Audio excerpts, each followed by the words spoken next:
Hello everyone, मेरा नाम है advocate Tejaswini Singh Rajput.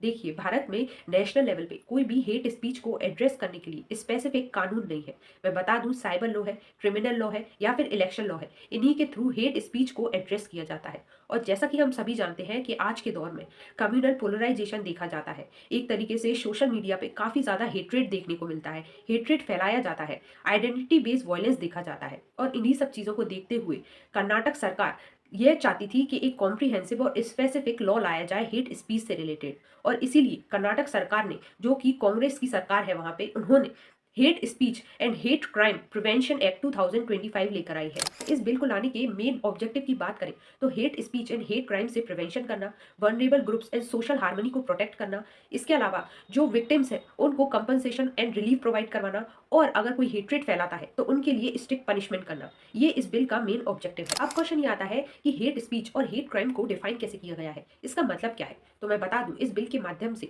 Hate speech का मतलब है अगर कोई व्यक्ति writing, speech, sign, symbol, electronic communication या फिर रिप्रेजेंटेशन, इन सभी के माध्यम से हेट्रेट फैलाता है, डिस्क्रिमिनेशन को प्रमोट करता है, डिसहार्मनी, वायलेंस को क्रिएट करता है, तो चाहे वो पर्टिकुलर पर्सन हो या फिर ग्रुप हो, यह इस हेट्रेट स्पीच के अंतर्गत आएगा। इसके अलावा religion, caste, community, race, sexual orientation, इसके अलावा प्लेस ऑफ बर्थ या फिर सेक्स एंड जेंडर, इन सभी से रिलेटेड अगर कोई हेट्रेट फैलाएगा तो वो भी हेट स्पीच के अंतर्गत आएगा। इस बिल के माध्यम से हेट क्राइम को डिफाइन किया गया है कि अगर कोई व्यक्ति फिजिकल वायलेंस होता है उसके साथ which is motivated by hatred, इसके अलावा प्रॉपर्टी डैमेज करता है अगर कोई व्यक्ति, या फिर सोशल एंड इकोनॉमिक बॉयकॉट करता है, थ्रेट करता है, ऑनलाइन हेरेसमेंट करता है, तो ये सभी हेट क्राइम के अंतर्गत आएगा।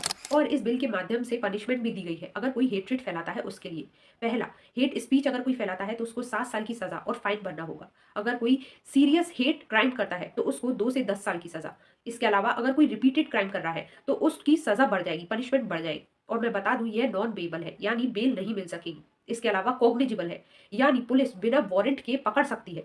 और इसी वजह से इस पे काफी ज्यादा कंट्रोवर्सी देखने को मिल रही है। और इस बिल में सबसे खास बात यह है कि जो विक्टिम्स है उनको कंपनसेशन दिया जाएगा। आई होप आज की वीडियो आपको इन्फॉर्मेटिव लगी। ऐसी वीडियोस देखने के लिए प्लीज फॉलो, सब्सक्राइब तेज को।